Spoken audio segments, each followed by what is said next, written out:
ओम नमः सिद्धेभ्यः जय श्री ओम नमः सिद्धेभ्यः जय श्री ओम नमः सिद्धेभ्यः। मंगलम भगवान वीरो मंगलम गौतम औगणी मंगलम कुंद कुंदाद्यो जैन धर्मोस्तु मंगलम। सर्व मंगल मांगल्यम सर्व कल्याण कारकम प्रधानम सर्वधर्माणां जैनम जयतु शासनम जैनम जयतु शासनम जैनम जयतु शासनम। देखो, ये हम लोगों को अभी 21 तारीख से हमने शुरू की थी पुस्तक, और आज जो है हमको 9-10 10वां दिन है। लेकिन हम जो है कितने थोड़े से सरके हैं, 16-17 पेज पर आए हैं। इसका मतलब हमारी प्रोग्रेस बहुत स्लो चल रही है। तो इसको थोड़ा सा आगे बढ़ाने के लिए मैं एक काम करने वाला हूँ। एक तो मैं सबको म्यूट करूँगा अभी, और जिनका जो कोई जेन्युइन प्रश्न हो वो जेन्युइन प्रश्न ही पूछेंगे, और जिनको आ गया समझ में वो अपने आप नहीं बोलेंगे, ना उनको एड्रेस करेंगे जो उन्होंने प्रश्न पूछा है। प्रश्न के जवाब सब मुझे ही डायरेक्ट करेंगे और मैं उसका उत्तर दूंगा। और अगर मुझे लगता है किसी और से पूछा जा सकता है तो मैं उनसे पूछूंगा, वही बताएंगे। हर कोई नहीं बताएगा, तब नहीं तो हमारी प्रोग्रेस रुक जाएगी, आगे हम बढ़ नहीं पाएंगे।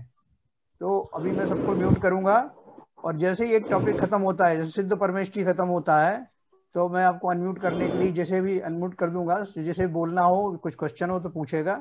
उसके नेक्स्ट टॉपिक पे चलेंगे, सब अनम्यूट हो जाएंगे। टॉपिक छोटे छोटे से हैं, जब वो समाप्त हो उसके बाद ही प्रश्न पूछें, और कोई भी उत्तर बीच में नहीं देगा। प्रश्न डायरेक्टली मेरे वक्ता के लिए होंगे। अगर जरूरत होगी तो जिसको पूछा जाए वो उसका उत्तर एडिशनली दे सकता है। तो अपन देखिए, अभी इसको मैं म्यूट करता हूँ। बहुत साउंड वैसे भी आ रही है बहुत सारी।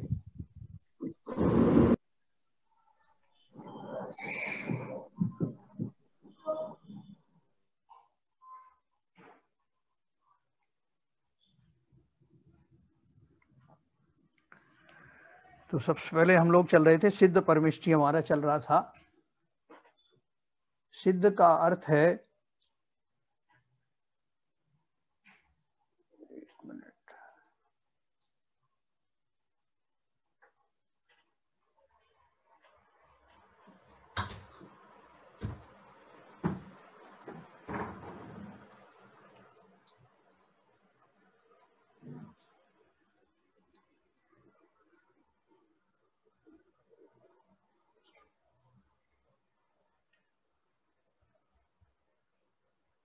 हाँ, सिद्ध का अर्थ है सब कर्मों का क्षय करके शुद्ध हुई आत्मा। ये अपन ने कल पढ़ा था। अरहंत अवस्था के आगे की अवस्था का नाम सिद्ध है। 4 अघातिया कर्मों, आयु, नाम, गोत्र और वेदनी की शेष 85 प्रकृतियों का नाश करके सिद्ध अवस्था प्राप्त होती है। इनके परमोदारिक शरीर का भी त्याग हो जाता है, और इन्हें निरंजन, निराकार, मुक्त जीव, निकल परमात्मा आदि नामों से भी संबोधित किया जाता है। ये समस्त परद्रव्यों से छूट जाने के कारण सर्वथा मुक्त हो जाते हैं। सिद्ध शरीर रहित होते हैं, इसलिए इन्हें हम देख नहीं सकते हैं। इनके कोई चिन्ह भी नहीं होता है।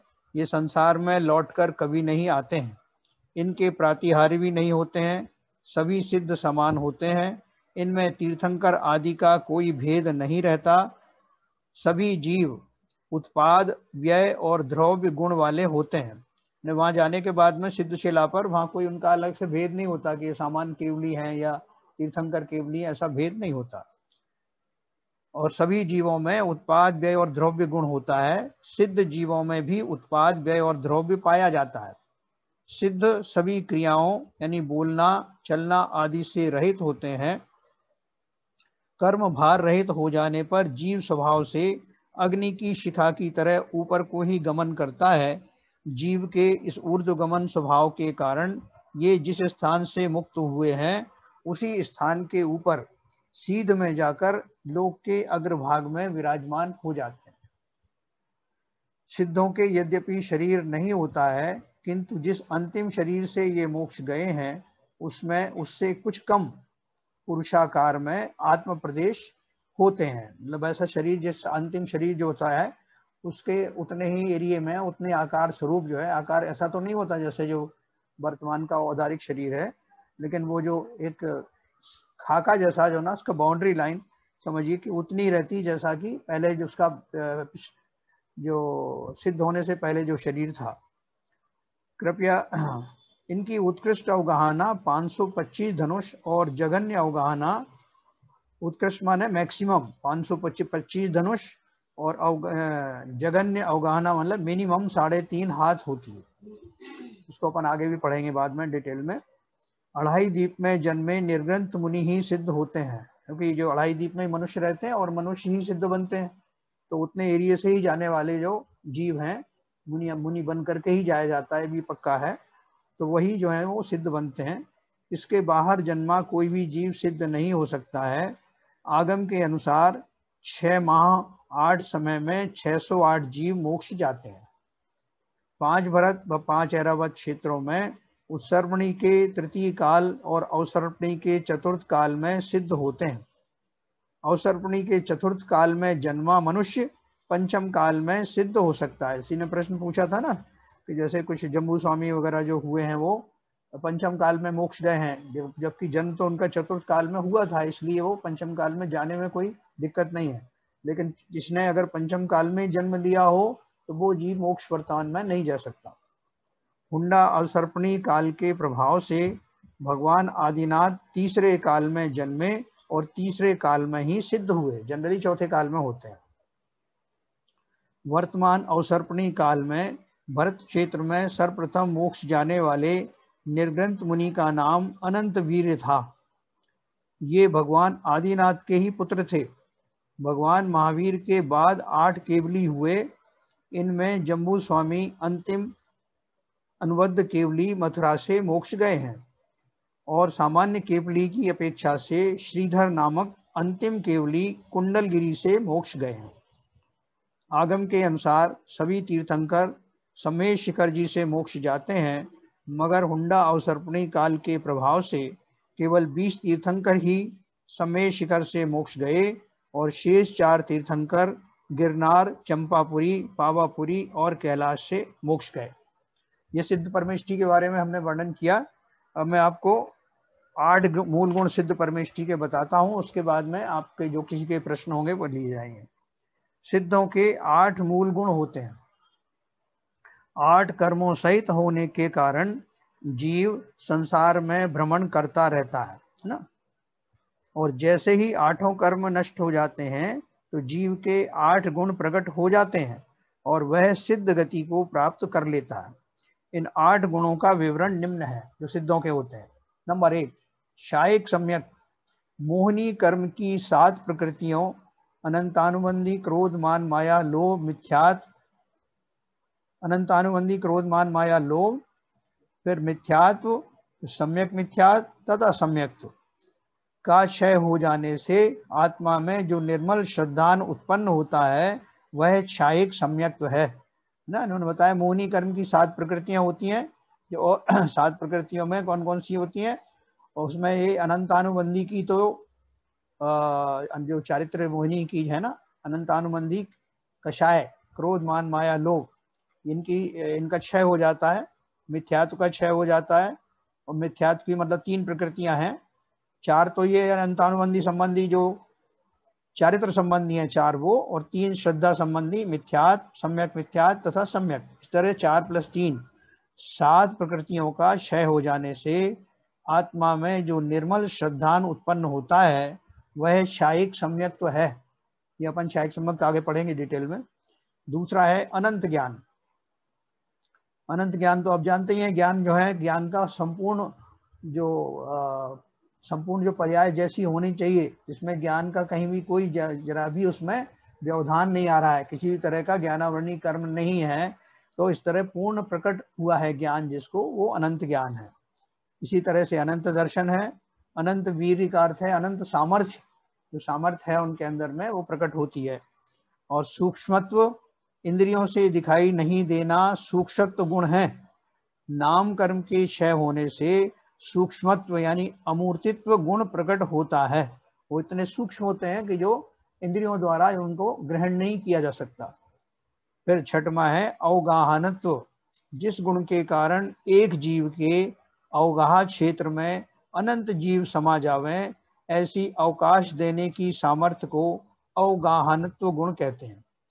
जैसे एक दीपक की रोशनी में कितने ही अन्य दीपकों की रोशनी समा जाती है, उसी प्रकार सिद्धालय में विराजमान एक सिद्ध में अनेक सिद्ध रहते हैं, है ना। क्यों उसमें कोई ऐसे शरीर तो है नहीं जिनमें व्यवधान पैदा हो। जैसे एक ट्यूबलाइट जल रही है वैसे 10 ट्यूबलाइट जल रही है, वैसे 100 ट्यूबलाइट जल रही है, तो वो उसी को उसमें प्रकाश जैसे समाहित हो जाता है, वैसे एक एक सिद्ध में अनेक सिद्ध राज्य में। आयु क्योंकि शुद्ध आत्मा अमूर्त होने के कारण एक दूसरे के रुकने में बाधक नहीं होती है, आयु कर्म के क्षय होने पर यह गुण प्रकट होता है ना। आयु कर्म समाप्त होने पर ही तो जी मोक्ष जाता है। फिर अगुरु लघुत्व, जिस गुण के कारण छोटे बड़े का भेद समाप्त हो जाता है, अर्थात गुरुता लघुता का सर्वथा अभाव हो जाता है, वह अगुरु लघुत्व गुण है। सिद्ध होने पर सभी समान हो जाते हैं, चाहे वह तीर्थंकर केवली रहा हो या सामान्य केवली रहा हो। आसन अवगाहना आदि की अपेक्षा से किंचित भेद है। पर्यंकासन अथवा खड़गासन से सिद्ध होते हैं। कोई की तो आपको जिस दशा से वो मोक्ष गए हैं, यानी कोई पद्मासन में बैठा हुआ तपस्या करके सिद्ध हो गया तो उसी मुद्रा में वो रहेगा। खड़गासन मुद्रा में जो मोक्ष गया वो खड़गासन ही रहेगा।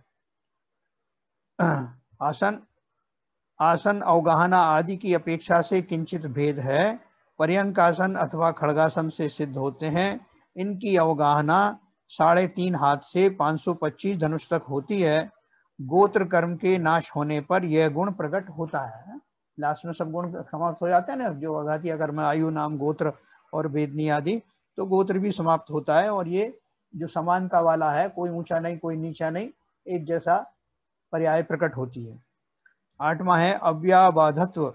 साता और असाता रूप आकुलता के अभाव को अव्याबाधत्व गुण कहते हैं। यानी कोई ना साता है ना असाता है, सीधी समता भाव है उनका, उनके सुख में किसी तरह की बाधा नहीं आती, इसलिए वो अव्याबाधत्व उनके अंदर में प्रकट होता है। समस्त कर्मजन्य क्लेशों से छूट जाने पर होने वाला सुख अव्याबाध सुख है। कैसा सुख है? जिसे कोई कम नहीं कर सकता, जिसमें कोई व्यवधान उत्पन्न नहीं कर सकता, ऐसा परम सुख जो मैक्सिमम सुख हो सकता है, जो वास्तव में सुख की पर्याय है, वो उनको प्राप्त होती है। अव्याबाध यानी बाधा रहित अनंत सुख होना सिद्धों का गुण है। वेदनी कर्म के नाश होने पर यह गुण प्रकट होता है। मैं अभी जरा सबको भी अनम्यूट करने के लिए बोलता हूँ, किसी का कोई प्रश्न हो तो बताइएगा।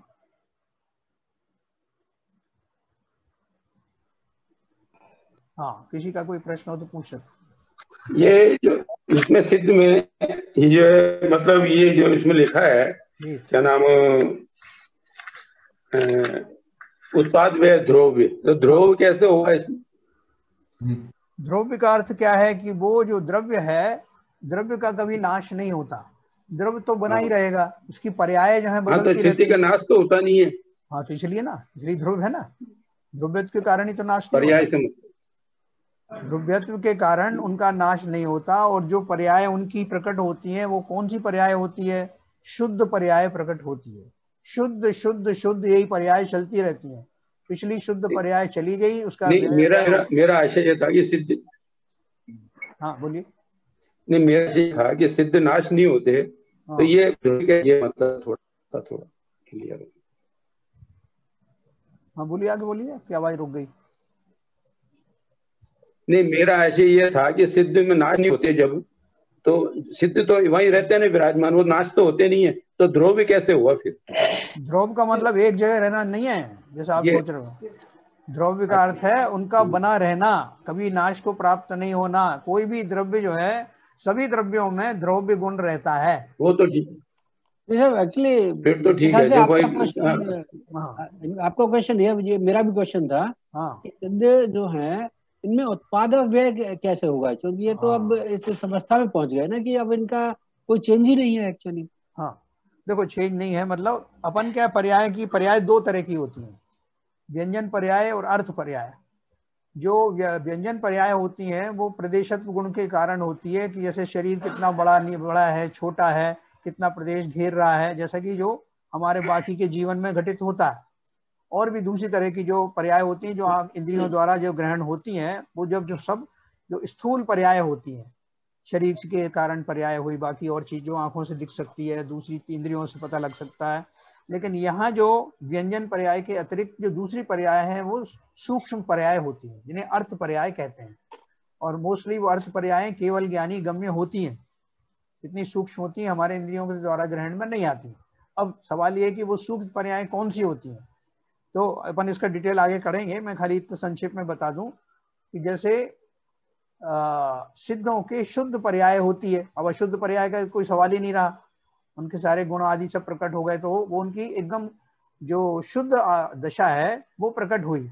लेकिन अब वो उसका व्यय कैसे होगा, पिछली पर्याय का व्यय होना है, नई पर्याय का आना होना है, और जीव का वैसे ही का वैसा बना रहना है। ये तीन चीज है ना, उत्पाद, व्यय और द्रव्य सभी द्रव्यों में घटित होता है। तो सिद्धों के कैसे घटित होगा, तो सिद्ध जैसे जी ट्यूबलाइट है ना, ट्यूबलाइट हमारी जल रही है, और जलते जलते वो जो है ऊपर से पॉजिटिव आके फिर नीचे नेगेटिव में चली जाती है, और बुझ भी जाती है, और फिर चालू हो जाती है, हमें मालूम भी नहीं पड़ता कि कब उसकी एक पर्याय चली गई और दूसरी पर्याय आ गई। साइनोसाइडल वेव होती ना, तो उसमें एक वेव गई और दूसरी वेव आ गई, लेकिन कंटिन्यूएशन में होती तो आपको मालूम भी नहीं पड़ता। इसी तरह से सिद्ध की जो शुद्ध पर्याय है, एक पर्याय का जाना, पर्याय एक समयवर्ती होती ना, तो एक पर्याय का जाना, दूसरी पर्याय का आना, ऐसा खटाखट चलता रहता है। तो क्योंकि परिभाषा हमारी जो है वो सब पे लागू होना चाहिए, जो हम बोलते हैं उत्पाद, व्यय, द्रव्य, वो सभी जीवों के ऊपर लागू होना चाहिए, इसलिए सिद्धों पर भी लागू हो रही है। लेकिन उसका स्वरूप अलग है। स्वरूप कौन सा है यहाँ पर, उनकी शुद्ध और सूक्ष्म पर्याय एक के बाद एक निरंतर होती हैं, वो कंटिन्यूएशन होती है, लेकिन गैप के अपन उसको उस तरह से सिद्ध कर सकते हैं कि पिछली पर्याय गई और नई पर्याय आई, लेकिन जीव वैसा ही का वैसा बना रहता है। तो सॉल्व हुई आपकी, समाधान हुआ? नहीं, समझ में नहीं आया। अच्छा, उत्पाद व्यय का मतलब जन्म, और नहीं जन्म मरण जो है वो तो नहीं होगा ना उनका, यहाँ जो सिर्फ अर्थ पर्याय की बात है, सूक्ष्म पर्याय होते हैं। अपन इसको पढ़ेंगे, अभी डिटेल में पढ़ेंगे। और आएगा डिटेल में इसका। साहब मेरा क्वेश्चन है जी, मेरे दो क्वेश्चन है। हाँ बोलिए। ये हुंडावसर्वणी काल के बारे में जरा थोड़ा करें। हाँ, हुंडा अवसर्पणी काल के कारण देखो, कई अवसर्पणी काल बीतने के बाद में एक हुंडा अवसर्पणी काल आता है। जैसे आपने देखा वो अभी अधिक मास चल रहा है ना, अच्छा, हाँ, है ना, अधिक मास चल रहा है एडिशनल। ऐसे ही एक अनंत बहुत सारी जो अवसर्पणी काल के बीत जाने के बाद में एक ऐसा पीरियड आता है जो थोड़ा सा एबनॉर्मल होता है। अच्छा। हाँ, जैसे हमारे यहाँ जो लॉन का महीना या जो कुछ आता ना, ऐसा एक एबनॉर्मल जो है पीरियड आता है उस काल में, कि जितने भी जो उसके काल होते हैं, चौथा काल, तीसरा काल, दूसरा, पहला काल, उन सब में जो है थोड़ी सी घटनाएं जो नॉर्मल कोर्स हैं उससे थोड़ी हट करके होती हैं। अच्छा। जैसे अभी ये प्रेजेंट जो हुंडा अवसर्पणी काल चल रहा है, इसके तीसरे काल में जो तीर्थंकर का जन्म हुआ, आदिनाथ भगवान का जन्म, जबकि जनरली चौथे काल में होता है। ओके। तीर्थंकर के जो है पुत्रियां नहीं होती, लेकिन इनके हुई, ठीक है। दूसरे सभी तीर्थंकर जो है वो समय शिखर से मोक्ष जाते हैं और अयोध्या में उनका जन्म होता है। मतलब ये परमानेंट फीचर है। लेकिन हुंडा अवसर्पणी के दोष के कारण ऐसा नहीं होता, 20 तीर्थंकर ही मोक्ष गए वहां से समय शिखर से, और सबका जन्म अयोध्या में नहीं हुआ, ठीक है। तो इस तरह से और भी बहुत सारी चीजें हैं, ये घटित होती हैं। अच्छा, दूसरा सवाल, एक मिनट, हाँ बोले। दूसरा सवाल है, ये सिद्ध भगवान के आपने 8 मूल गुण बनाए। पहला मूल गुण है छायक सम्यक्त। जी। तो इसमें ये सम्यक्त जो है वो क्षय जाना, सम्यक्त तो एक शुद्धता की परिभाषा है ना, तो उसका क्षय होना कैसे बताया गया आपने? नहीं, इनका क्षय नहीं, जो जिन कर्मों के कारण वो जो उनका स्वाभाविक रूप से दर्शन और चारित्र रुका हुआ था, वो प्रकृतियां कर्म की, उनका क्षय हो जाता है। अच्छा, तो इसमें दिया है ना आपने, मोहिनी कर्म की 7 प्रकृतियां। हाँ, ये प्रकृतियों का नाश हो जाता है, इनके कारण रुका हुआ था। सम्यक मिथ्या, अच्छा सम्यक मिथ्यात्व तो समझ में आ गया, उसमें लास्ट में लिखा है सम्यक्त, हाँ देखो, अभी मैं आपको डिटेल में इसका अपन जब सम्यक दर्शन पढ़ेंगे तब बताऊंगा। यहाँ आपको इतने शॉर्ट में बताता हूँ कि सम्यक जो मोहिनी कर्म होता है, मोहिनी कर्म के कारण आपको सम्यक दर्शन नहीं हो रहा। जी हाँ। मोहिनी कर्म के दो भेद हैं, पहला है जो दर्शन मोह और दूसरा है चारित्र मोह।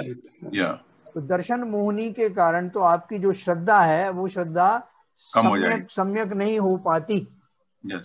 दर्शन मोहिनी कर्म के उदय के कारण, दर्शन मोहिनी कर्म की प्रकृतियों के कारण, दर्शन मोहिनी की कौन कौन सी प्रकृतियां हैं? जो मिथ्यात्व, सम्यक मिथ्यात्व और सम्यक्त्व नाम की ये तीन प्रकृतियां हैं, इनके उदय में रहने के कारण जीव को सम्यक दर्शन नहीं होता। ओके, तो ये तो हो गया दर्शन पार्ट।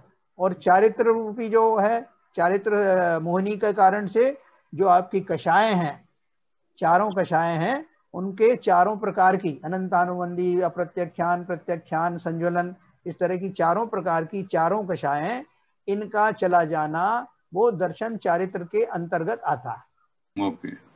तो जब ये दोनों चली गई, सम्यक दर्शन आ गया आपका, तो ये तीन प्रकृति चली गई, मिथ्यात्, सम्यक मिथ्यात् और सम्यक जाने के बाद सम्यक आ गया। और ये चारों कषाएं चली गई, 10 गुण स्थान तक रहती हैं। उसके बाद में आपको उत्तम चारित्र आपका आ गया, सम्यक चारित्र आ गया, और आप जो है फिर आगे मोक्ष मार्ग में स्थापित होने के लिए अग्रसर हो। बराबर है? तो ये क्षयिक सम्यक में क्या है, वो उन प्रकृतियों का क्षय हो जाता है, कर्म प्रकृतियों का, इसलिए क्षय कहा उसको। ठीक है, और किसी को और क्वेश्चन है? मेरा सवाल है क्षयिक सम्यक के बारे में सर। हाँ जी बोलिए। क्योंकि क्षयिक सम्यक तो चौथे गुण स्थान में भी हो जाता है, पांचवें गुण स्थान, जैसे जैसे मुनि महाराज आगे बढ़ते हैं, यही मेरा प्रश्न है। क्षयिक सम्यक तो होता है, हाँ, तो क्या वही गुण दोबारा से प्रकट होने को हम कह सकते हैं कि इनका विशेष मूल गुण है? देखिए, क्योंकि अरंतों में भी होता है, अरंतों के गुणों में तो आपने बताया नहीं कि क्षयिक सम्यक होता है उनका, क्षयिक सम्यक। हाँ देखिए, ऐसा है, सम्यक हमारा तीन तरह का होता है। पहला होता है, सबसे पहले जब सम्यक होता है जीव को, मिथ्यात्व से निकल करके पहली बार सम्यक होता है, उसको प्रथमोपशम सम्यक कहते हैं। प्रथमोपशम का मतलब प्रथम बार हुआ, प्रथम बार हुआ मतलब उसकी शुरुआत हुई। और उपशम सम्यक होता है, प्रथमोपशम का अर्थ है प्रथम बार होने वाला उपशम सम्यक। ओके, अब वो उपशम सम्यक में क्या होता है, जिन प्रकृतियों के कारण, ये तीन प्रकृतियां जो बताई आपको, मिथ्यात्, सम्यक मिथ्यात् और सम्यक, इन प्रकृतियों के कारण वो सम्यक्त नहीं हो पा रहा था। तो जब जीव को पहला उपशम सम्यक्त होता है, तब ये तीनों प्रकृतियां, उपशम का मतलब है शमन, दब जाती हैं थोड़े से समय के लिए, टेम्परेरीली, और वो इतनी देर तक दबी रहती है अंतर्मूढ़ तक, उतनी देर में जीव को सम्यक दर्शन हो जाता है। इस प्रक्रिया से प्राप्त होने वाले सम्यक्त को औपशमिक सम्यक या प्रथमोपशमिक सम्यक दर्शन कहा जाता है, नंबर एक। दूसरा, इस सम्यक के अंतर्मुहूर्त समय व्यतीत होने के बाद या तो जीव वापस मिथ्या दृष्टि, देखो अपना जो है वो मन म्यूट कर लिया करिए, बहुत दिक्कत होती है, तो कोई अंदर बात करते हो बंद कर लिया करो, फ्लो रूट टूट जाता है। तो ये जो ऑप्शन सम्यक्त हुआ, इसका एक लिमिट है, इसका एक मिनिमम पीरियड है कि वो अंतर मुहूर्त के बाद में या तो जीव मिथ्या दृष्टि हो जाता है और नियम से, और दूसरी पॉसिबिलिटी है कि वो कन्वर्ट होकर के छायोपशमिक सम्यक्त में परिवर्तित हो जाता है। छायोपशमिक सम्यक्त उतना निर्मल नहीं होता जितना औपशमिक सम्यक्त होता है, क्योंकि उसमें एक कर्म, इन तीनों में से एक प्रकृति जो है उसमें फिर से उभरने लगती है। ठीक है, तो इसलिए वो जो सम्यक तो गया नहीं, लेकिन वैसा निर्मल भी नहीं रहा। तो वो उतनी निर्मलता ना होने के कारण वो जो छायोपशमिक सम्यक प्रकट हुआ है, उसका मिनिमम पीरियड उसका भी एक अंतर मुहूर्त है, और मैक्सिमम पीरियड उसका 66 सागर है। 66 सागर बहुत लंबा पीरियड है। तो ज्यादातर जीवों को वो सम्यक बना रहता है, अगर बना रहे तो, और नहीं तो वो वापस मिथ्यात्व में चला जाता है। जिनके जीवों के छायोपशमिक सम्यक अभी बना हुआ है, वही सम्यक विशेष प्रयत्नों के द्वारा, जीव के विशेष पुरुषार्थ के द्वारा क्षयिक सम्यक्त में कन्वर्ट हो जाता है। उसके कुछ नियम है, मैं बताऊंगा आपको नियम क्या है। वही छायोपशमिक सम्यक्त अब इतना सुदृढ़ हो जाता है, क्योंकि अभी तक तो कुछ कर्मों की प्रकृतियां थोड़ी क्षय हुई, थोड़ी की शमन हुई हैं, लेकिन अभी तो सत्ता से गई नहीं थी वो, इसलिए क्षयिक सम्यक्त नहीं हुआ था। जब वो सारी कर्म की प्रकृतियां परमानेंटली डिलीट हो जाएं, तब क्षयिक सम्यक्त तो प्रकट होता है। और ऐसा क्षयिक सम्यक्त एक बार आने के बाद जीव से वो कभी हटता नहीं। तो चूंकि सिद्ध भगवान परमानेंटली भगवान बन गए हैं, परमानेंट हैं, इसलिए उनको क्षयिक सम्यक्त तो बना रहता है। सम्यक्त के बिना तो कोई मोक्ष जाता नहीं। और मोक्ष जाने के बाद में जिन जीवों ने को जिस प्रकार से गए थे उनका वो स्वरूप बना रहता है, वो क्षयिक सम्यक्त हमेशा बना रहता है। नहीं सर, 16 और 9 25, और उसके अलावा 3 जो है ये उसकी हुई दर्शन मोहिनी की। ठीक है सर, इस तरह होती है। हाँ, और किसी का कोई क्वेश्चन है? एक बार आपने बताया था कि अनंत लगा करके ये आपने चारों कर्म के बारे में बताया था। अनंत तो आगे लगा दिया ना, अनंत ज्ञान अनंत दर्शन, आपने दोनों को घुसा दिया। ये तो ज्ञानावणी हो गई, दर्शनावणी हो गई, अंतराय हो गया। और मोहनी कर्म के बारे में कुछ अनंत लगाया था आपने, मुझे याद नहीं इसलिए मैंने अनंत लगा दिया। एक बार आपने बताया था, उनको मालूम था कि बाबूजी ये क्वेश्चन पूछेंगे, उन्होंने इसलिए उनसे बचने के लिए 182 पेज लिख दिया उसमें। हर एक में पेज लिखे हुए हैं। हाँ, ये नहीं लिख दिया। हाँ, और कौन पूछ रहे? मेरा प्रश्न ये था जी, हाँ, कि जनरली सिद्ध परमेश्वर की मूर्तियां मामा ठीक करो। ये है कि जनरली सिद्ध परमेश्वर की मूर्तियां खड़गासन में मिलती है, पद्मासन में मूर्ति कहीं देखी नहीं। किसकी? सिद्धों की मूर्ति कहाँ बनती है? वो पहले जब बनाते थे ऐसा सांचा जैसा बनाते थे, नहीं वो खोखा होता है। दोनों मिलती है, दोनों मिलती है मामा जी, दोनों मिलती हैं। वो दूसरा क्या है कि इतना छोटा सा वो सांचा होता है, तो उसको बिठा देंगे तो और भी दिखाई नहीं देगा, इसलिए खड़गासन में दिखा देते हैं।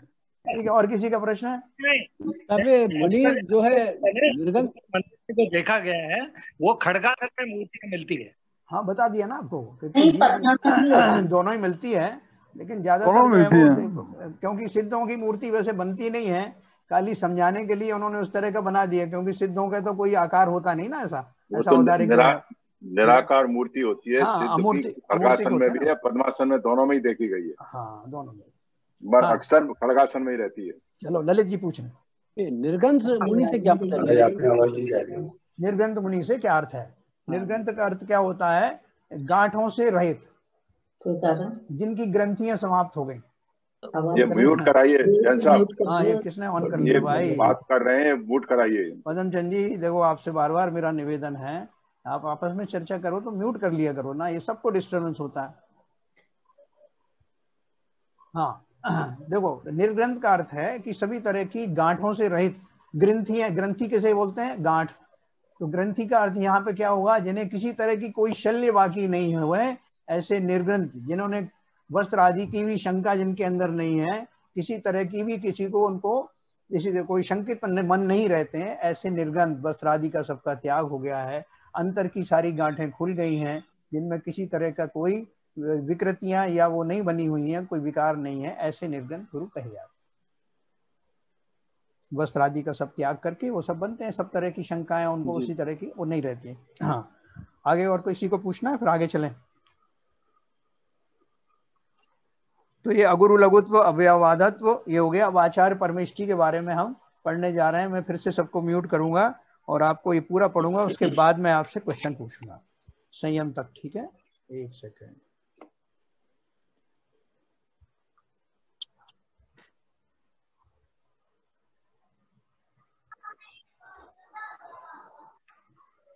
हाँ, आचार्य परमेष्ठी के बारे में हम लोग पढ़ेंगे। सम्यक दर्शन ज्ञान चारित्र की बहुलता के कारण साधुओं में जिन्हें प्रधान पद दिया जाता है और जो मुनि संघ के नायक होते हैं, वे आचार्य कहलाते हैं। ये 5 प्रकार के आचार यानी दर्शन, ज्ञान, चारित्र, तप और वीर का स्वयं पालन करते हैं व अपने शिष्यों से भी करवाते हैं। ये कभी कभी धर्मोपदेश देते हैं, योग श्रावकों को दीक्षा देते हैं और अपने दोषों को प्रकट करने वाले संघस्थ मुनि आदि को प्रायश्चित देकर विधि पूर्वक शुद्ध भी करते हैं। अब 36 मूल गुण इनके कौन से हैं? आचार्यों के 36 मूल गुण होते हैं। 12 तप, 10 धर्म, 5 आचार जिसे पंचाचार कहते हैं, 6 आवश्यक और 3 गुप्ती। इनका विवरण निम्न प्रकार है। नंबर 1, 12 तप। 12 तप का नाम आपने सब सुना होगा। और तप की परिभाषा है इच्छा निरोधस तपः, अर्थात इच्छाओं का निरोध करना तप है। तप का अर्थ है तपाना। जिस प्रकार तपाने से सोने का मैल दूर होकर वो शुद्ध हो जाता है, उसी प्रकार तप करने से आत्मा का कर्म रूपी मैल दूर होकर वह शुद्ध अवस्था को प्राप्त करती है। इस प्रकार तप के द्वारा कर्मों की निर्जरा होती है। तप द्वारा मन रूपी हाथी पर नियंत्रण रखा जा सकता है। ये तप 12 होते हैं, 6 बाह्य तप और 6 अभ्यंतर तप। हमने कई बार पढ़ा है इन तपों के बारे में, 10 लक्षण पर में ही पढ़ा है, अभी थोड़ा सा फिर से पढ़ेंगे संक्षेप में। बाह्य तप 6 होते हैं। जो तप बाह्य द्रव्य के अवलंबन से होता है और दूसरे को दिखाई दे, वो बाह्य तप है। यह 6 प्रकार का होता है। पहला, अनशन। आंतरिक बल की वृद्धि के लिए अन्न, जल आदि सभी 4 प्रकार के आहार का त्याग करना अनशन या उपवास तप है। दूसरा, अवमोदर यानी ऊनोदर। स्वाभाविक आहार अर्थात सामान्य भूख से कम मात्रा में भोजन ग्रहण करना अवमोदर्य अथवा ऊनोदर तप है। तीसरा, वृत्ति परिसंख्यान। आहार हेतु जाते समय साधु का दाता घर आदि के बारे में संकल्प करना वृत्ति परिसंख्यान नामक तप है ना। वो संकल्प आंकड़ी वगैरह जो लेते हैं ना, कितने घरों पर जाऊंगा, कितने दाताओं से आहार लूंगा, आहार में क्या ग्रहण करूंगा आदि अनेक प्रकार के विधि संबंधित संकल्प करना इसमें सम्मिलित है। फिर रस परित्याग। भोजन के 6 रसों दूध, दही, घी, तेल, मीठा और नमक का त्याग करना अथवा इनमें से एक या अधिक रसों का त्याग करना रस परित्याग तप है। अगला है विविक्त शय्यासन। राग द्वेष आदि उत्पन्न करने वाले आसन या शैया का त्याग करके एकांत स्थान पर जो शैया और आसन ग्रहण किया जाता है वह विविक्त शय्यासन तप है। इसमें खास तौर से जो ऐसे जीव हों जिनके माध्यम से हमारे तप दूषित होने की संभावना हो, उनसे रहित स्थानों में चले जाना जहाँ राग द्वेष उत्पन्न ना हो, वो इसके अंतर्गत आता है। फिर काय क्लेश। शरीर को सुख मिलने की इच्छा का त्याग करना काय क्लेश है। काय क्लेश का अर्थ शरीर को सुखाना नहीं, शरीर सूख जाता वो अलग बात है, लेकिन हमें क्या करना उसमें, शरीर को सुख मिलने की इच्छा का त्याग करना। 22 परिचय यानी सर्दी गर्मी आदि बाधाओं का सहन करना भी इस तप में आता है। 22 परिचय का विवरण पृष्ठ 47 पर दिया हुआ है, अपन अभी पढ़ेंगे उसको भी। फिर अभ्यंतर तप। अभ्यंतर माने अंदर के तप। जो तप बाह्य द्रव्यों की अपेक्षा नहीं रखता है वह अभ्यंतर तप है। यह मन का नियमन करने वाला होता है। बाह्य तप की अपेक्षा अभ्यंतर तप का फल विशेष होता है। यह 6 प्रकार का होता है। पहला है प्रायश्चित। प्रमादवश मूल गुणों में जो दोष लग जाते हैं उनके निराकरण हेतु गुरु से जो प्रायश्चित लेकर उपवास आदि किए जाते हैं वह प्रायश्चित तप है ना। वैसे मूल तौर पे अपन जो बात कर रहे हैं ये मुनियों की बात कर रहे हैं। फिर दूसरा है विनय। गृहस्थ भी अपने हिसाब से अपनी भूमिकाओं में कर सकते हैं। विनय में क्या है, रत्नत्रय धारण करने वालों के प्रति नम्रता व विनय भाव रखना विनय तप है। तीसरा है वैयावृत्ति। गुणी जनों की जो सेवा शुश्रूषा की जाती है वह वैयावृत्य तप कहलाता है। वैयावृत्य तप जो है ये भी मुनियों के ही होता है मुख्य तौर पर। जो श्रावकों ने थोड़ा उसमें गलत जोड़ लिए ना संध्या की, मुनिराज की मालिश करने लगे बैठ करके, वो ऐसा नहीं होता। जैसे एक मुनि दूसरे मुनि का की वैयावृत्ति करता है, मुनि संघ में अगर कोई बीमार है या कुछ है, इस तरह से उनको उपदेश के द्वारा या शारीरिक जो है उनको थोड़ा उनकी वैयावृत्ति के द्वारा उनको फिर से स्थापित करता है। और जो गृहस्थ उनको करते हैं वो गृहस्थों को कितना करना चाहिए क्या करना चाहिए वो अपन आगे पढ़ेंगे। स्वाध्याय, आत्महित की भावना से सत शास्त्रों का वाचन, पठन, मनन करना, उपदेश करना स्वाध्याय है। सब मुख्य भावना क्या है?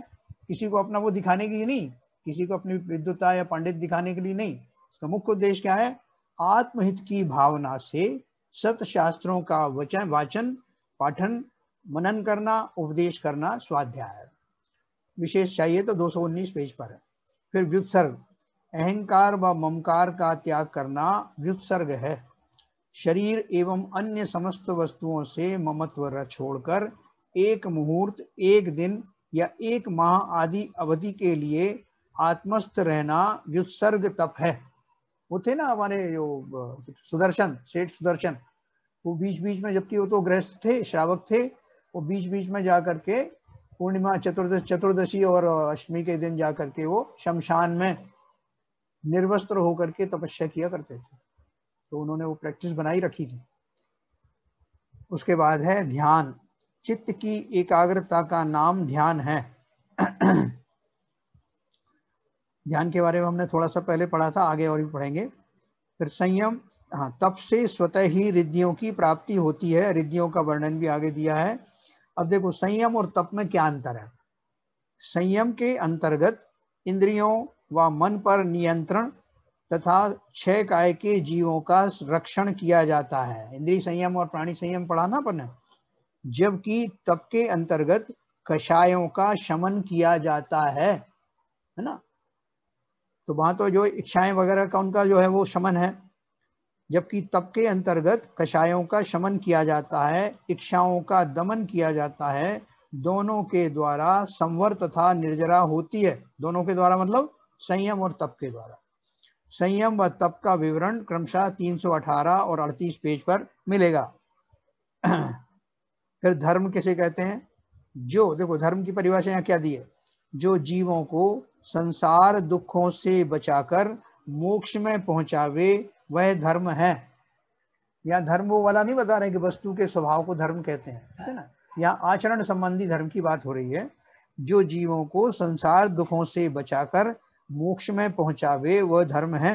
यह 10 प्रकार का होता है। उत्तम क्षमा, मार्दव, आर्जव, शौच, सत्य, संयम, तप, त्याग, आकिंचन और ब्रह्मचर्य, ये 10 प्रकार के, यानी 10 उनके लक्षण होते हैं धर्म के। फिर आचार, सम्यक दर्शन आदि की निर्मलता के लिए जो प्रयत्न किया जाता है वह आचार कहलाता है। 5 प्रकार का होता है। देखो हमने सम्यक दर्शन प्राप्त कर लिया और हम तप वगैरह भी कर रहे हैं, हमें ज्ञान भी प्राप्त हो गया है, हमें अनंत सामर्थ्य भी प्रकट हो गई है व्रत आदि संयम पालन करने की।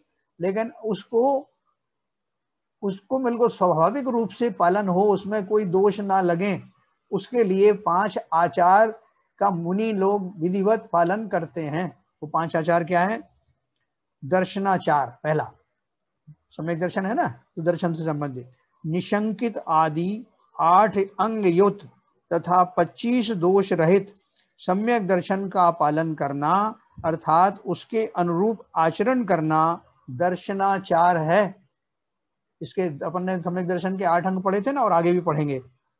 और न केवल पढ़ेंगे, उनको पूरा अंदर से हमारे अंदर बैठ जाना चाहिए, तभी हमको सम्यक दर्शन प्राप्त करना है। तो लक्ष्य हमको हमारे पास क्लियर होना चाहिए। निशंकित आदि 8 अंग युक्त तथा 25 दोष रहित सम्यक दर्शन का पालन करना। जो 25 दोष बाबूजी पूछ रहे थे, अर्थात उसके अनुरूप आचरण करना दर्शनाचार है। दूसरा ज्ञानाचार, 8 अंग काल, विनय, उपधान, बहुमान, अनिन्नह, व्यंजन, अर्थ और तदुभय से युक्त सम्यक ज्ञान का अभ्यास करना ज्ञानाचार है। जब हम जो है ज्ञान के बारे में पढ़ेंगे ना, सम्यक ज्ञान के बारे में, तो ये उसमें ये चीजें सब आएंगी। काल, विनय, उपधान, अनिन्नव क्या होता है, वो दोष कैसे लगते हैं, अपन पढ़ेंगे। तीसरा है चारित्राचार। चारित्राचार मतलब चारित्र संबंधी कोई दोष ना लग जाए, उनका विधिवत पालन हो, उसके लिए ये चारित्राचार किया जाता है। 5 महाव्रत, 5 समिति और 3 गुप्ती रूप 13 प्रकार के चारित्र का निर्दोष पालन करना चारित्राचार है। चौथा तपाचार, 12 प्रकार के तपों को दोष रहित पालना तपाचार है। और अंतिम है वीर्याचार, अपनी शक्ति को ना छुपाकर उत्साह पूर्वक उपसर्ग सहते हुए तप आदि करना वीर्याचार है। अभी अपन कोई बोलेगा ये सब तो मुनियों के लिए लिखा है, तो हमारा हमको क्यों बताया जा रहा है? क्योंकि हम सब मुनि बनने वाले हैं, तो हमको पहले से मालूम होना चाहिए ना कि अगर हमारे तपों में कोई दोष लग रहा हो तो वो वीर्याचार नाम का, तपाचार नाम का जो गुण है हमारा, वो क्या युक्ति है, उससे कैसे किया जाता है। फिर देखिए षट आवश्यक होता है। षट आवश्यक दो होते हैं ना, मुनियों के षट आवश्यक और गृहस्थों के षट आवश्यक। तो यहाँ जो कि षट आवश्यक में क्या दिया है, मुनियों की बता रहे हैं। प्रतिदिन अवश्य करने योग्य क्रियाओं को, क्योंकि अपना ये चल रहा है ना इनका आचार्य परमेष्ठी का, उसके अंतर्गत आ रहा है ये सब। तो प्रतिदिन अवश्य करने योग्य क्रियाओं को आवश्यक कहते हैं। यह 6 प्रकार की होती है। पहला सामायिक, सभी पर समता भाव रखना अथवा तीनों समय पंच नमस्कार करना सामायिक है। प्रतिदिन तीनों संध्या कालों, प्रातः, अपराह्न और सायंकाल में उत्तर या पूर्व दिशा की ओर मुंह करके बैठकर न्यूनतम 48 मिनट, अंतर्मुहूर्त होता ना, तक सामायिक की जाती है। दूसरा स्तवन, 24 तीर्थंकर, से स्तवन को स्तुति भी कहते हैं, 24 तीर्थंकरों के गुणों का कीर्तन करना स्तवन या स्तुति है। अब वंदना किसे कहते हैं? हम स्तुति और वंदना एक समझते हैं, दोनों में थोड़ा भेद है। तो ये 24 तीर्थंकर के गुणों का गुणगान करना स्तवन या स्तुति है, और वंदना में किसी एक तीर्थंकर का गुणगान करना वंदना है ना। हम लोग इसको जो है वैसे पर्यायवाची मान लेते हैं, जैसे हम बोलते हैं मैं ऊपर की वंदना कर ली क्या, 24 तीर्थंकरों की वंदना कर ली क्या, अपन ऐसे बोलते हैं ना इसको। लेकिन जहाँ यहाँ वंदना का शब्द है, किसी एक तीर्थंकर का गुणगान करना, वो वंदना में आता है। ये जो शास्त्रीय शब्द हैं, वैसे अब प्रचलन में अपना तो दोनों को मिला के है। प्रतिक्रमण, अपने द्वारा किए गए दोषों या भूलों के निवारण हेतु प्रायश्चित स्वरूप की जाने वाली क्रियाएं प्रतिक्रमण हैं। इसमें मन वचन काय की शुद्धता के साथ अपनी निंदा की जाती है। प्रतिक्रमण मतलब जो भूल या दोष पहले लग गए हैं भूतकाल में, उनके निवारण के लिए जो किया जाता है उसको प्रतिक्रमण कहते हैं। और आलोचना कहते हैं वर्तमान में जो लग रहे हैं दोष। और प्रत्याख्यान किसे कहते हैं? भविष्य में दोष ना होने देने के लिए सन्नद्ध यानी संकल्पित होना प्रत्याख्यान है। ओके। उसके बाद है कायोत्सर्ग, शरीर से ममत्व छोड़कर आत्म ध्यान में लीन होना कायोत्सर्ग है। यह खड़े होकर या बैठकर किया जाता है। फिर है गुप्तियां, 3 गुप्तियां बहुत प्रसिद्ध हैं जो आचार्य के गुणों के आगे लिखा जाती हैं, विशेष तौर से मुनियों के होती हैं, मुनियों के ही होती हैं। 3 प्रकार के योगों का सम्यक प्रकार से निग्रह करना अथवा मन वचन काय की स्वच्छंद प्रवृत्ति को रोकना गुप्ती है। ये बहुत कठिन काम है, जितना आसानी से लिखा हुआ है उतना आसान नहीं, बहुत कठिन काम। 3 प्रकार के योगों का सम्यक प्रकार से निग्रह करना अथवा मन वचन काय की स्वच्छंद प्रवृत्ति को रोकना गुप्ती है। संसार के कारणभूत राग आदि से जो रक्षा करे वह गुप्ती कहलाती है। जैसे खेत की रक्षा हेतु बाढ़ और नगर की रक्षा हेतु कोट या खाई होती है, वैसे ही साधु की पापों से रक्षा हेतु 3 गुप्तियां परम उपाय हैं। इनका विवरण निम्न प्रकार है। मनोगुप्ती, वचन गुप्ती, काय गुप्ती। मन को वश में करना, राग द्वेष मोह आदि भावों का परिहार करना, अर्थात मन में बुरे संकल्प विकल्प नहीं आने देना, मनोगुप्ती कहलाता है। फिर वचन गुप्ती, वाणी को वश में करना और आगम के अनुसार वचन बोलना वचन गुप्ती है। तीसरा काय गुप्ती, अपने शरीर को वश में करना अर्थात शरीर द्वारा होने वाली पाप क्रियाओं का त्याग करना काय गुप्ती है। शरीर की कोई ऐसी अनावश्यक हलन चलन ना हो। सोए अगर जैसे लेटते भी हैं वो, वैसे तो निद्रा लेते नहीं, अगर लेटे भी हैं तो एक करवट से किंचित आराम करते हैं, उसमें भी जरा भी बदलते नहीं आसन को। आचार पद का त्याग, ये दूसरे उसमें भी आता है, शरीर का वश हो जाता है। फिर आचार पद का त्याग, साधुओं के 28 मूल गुणों की पालना भी आचार्य करते हैं, ये तो एडिशनल गुण बताए थे। आचार पद का त्याग, जब आचार्य को ऐसा लगता है कि उनका शरीर शिथिल हो गया है और उनका अंत सन्निकट है, तो वे अपना पद अपने संघ के सुयोग्य शिष्य को सौंप देते हैं। वह स्वयं संघ में सामान्य मुनि की तरह रहते हैं और नव नियुक्त आचार्य को नमोस्तु करते हैं।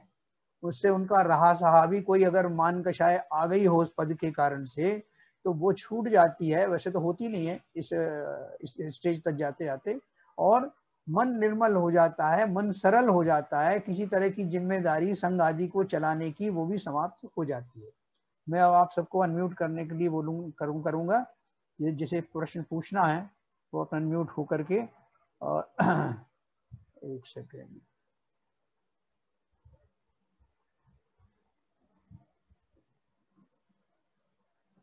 एक करके प्रश्न पूछें अपने। चलिए पूछिए।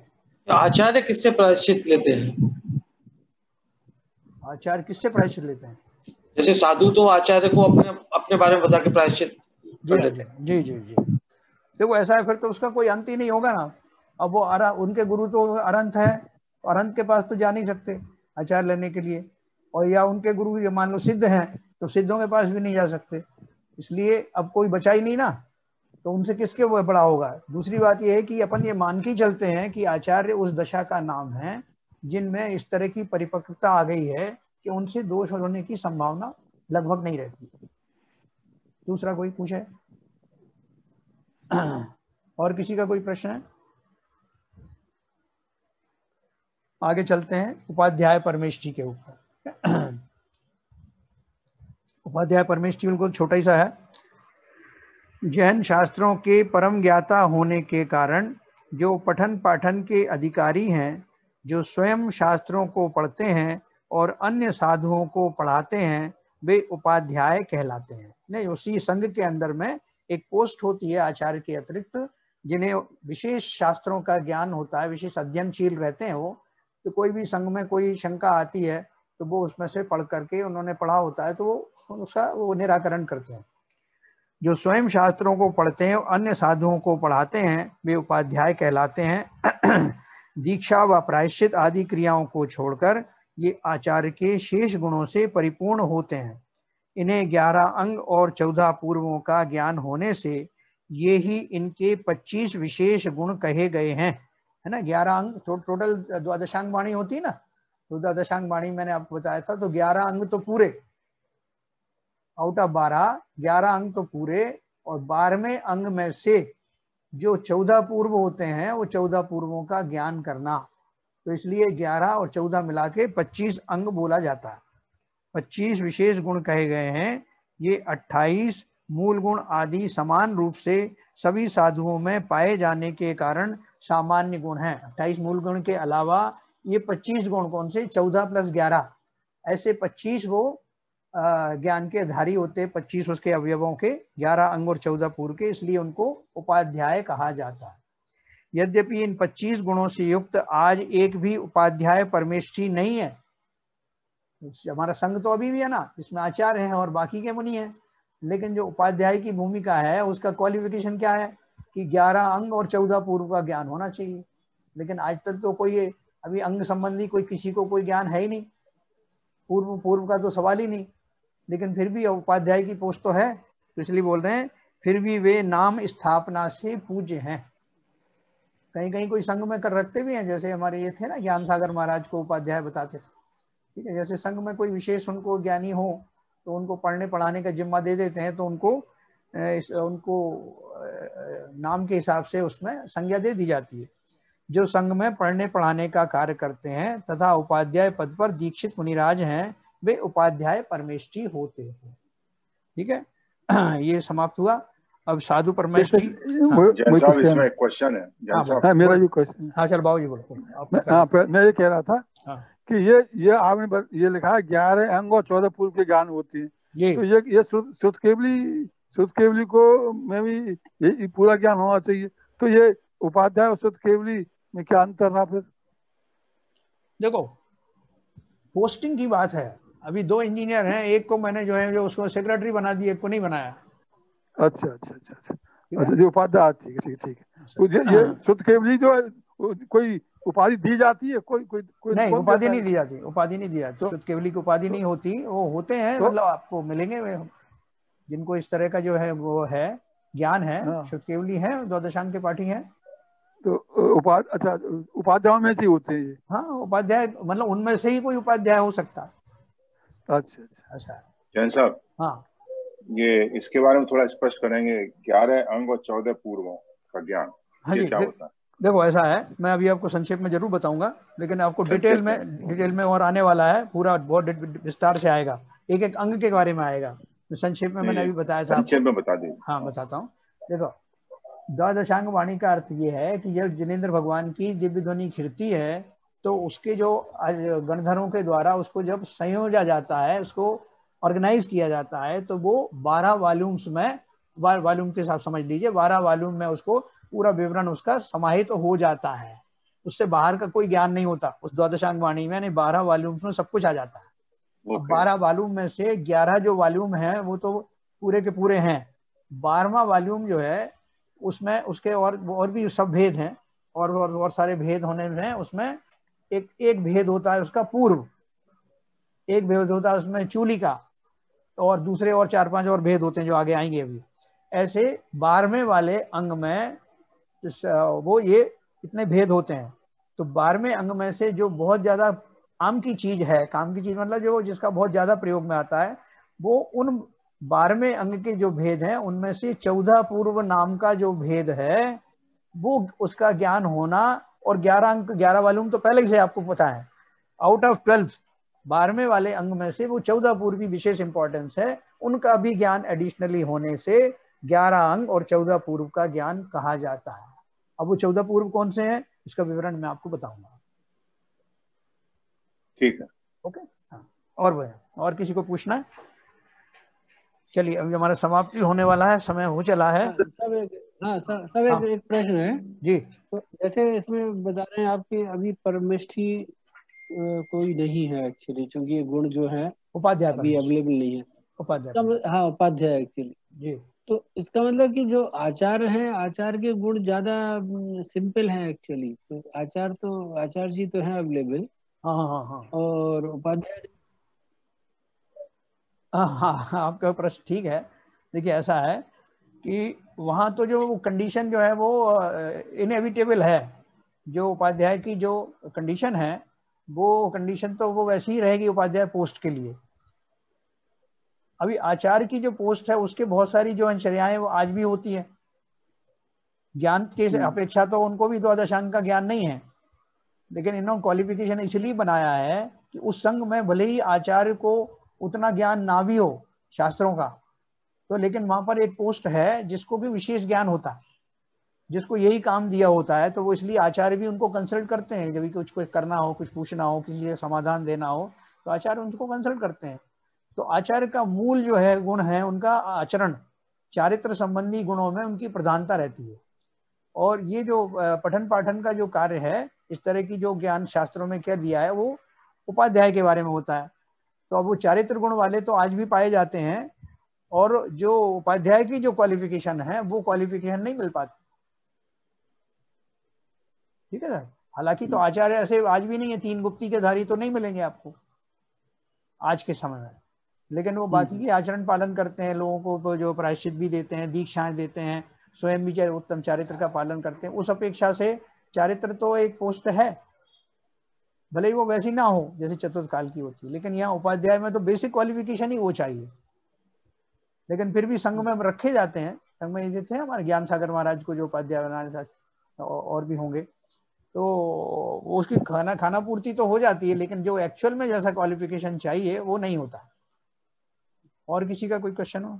तो मतलब तीनों गुप्तियां जो सभी में होती है, आचार्य उपाध्याय और परमेष्ठी में तीनों में होती है ना, 3 गुप्ती जो लिखी है आचार्य के लिए। देखिए इसमें जो है वो मुख्य रूप से तो जो आचार्यों के बताई है। और विद्यासागर महाराज जी आचार्य है कि नहीं? हाँ है, आचार्य हैं।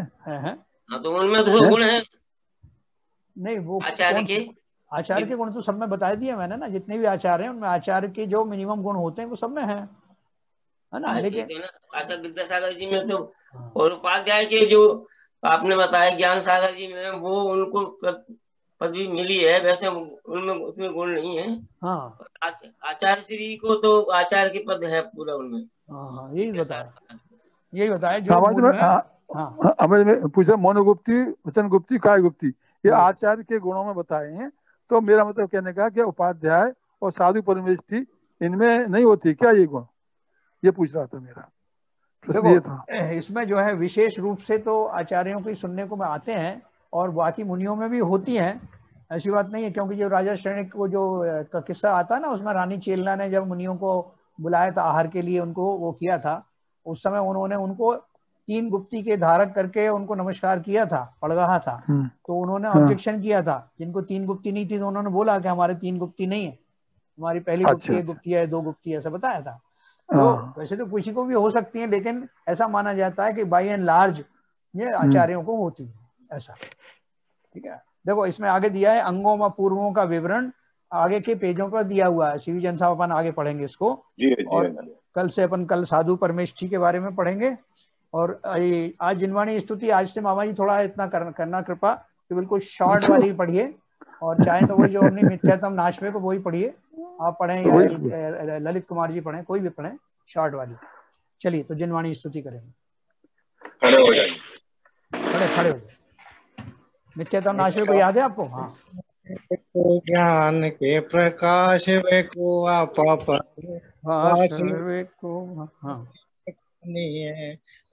द्रव्य जान वे को बंध विधिमान वे को स्वपर पिछान वे को यही परमानीय अनुभवताए वे को जीव के जताए वे को काहू न सताए वे को यही जिनवाणी है। ये जिनवाणी ये जिनवाणी भारती तो जब दिन रहे जो तेरी शरणा गए सो पावे दिन रहे जो तेरी शरणा गए सो। जिनवाणी माता की जय। नमोकार मंत्र।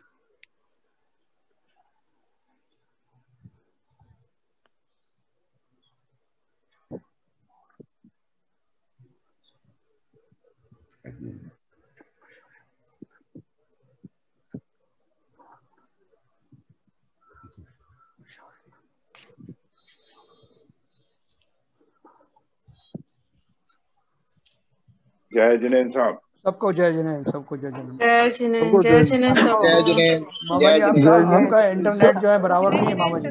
सभी को जय जिनेन्द्र, जय जिनेन्द्र, जय जिनेन्द्र, जय जिनेन्द्र, सभी को जय जिनेन्द्र, जय जिनेन्द्र, जय रिकॉर्डिंग बंद करिए जय साहब। सभी को जय जिनेन्द्र। हाँ।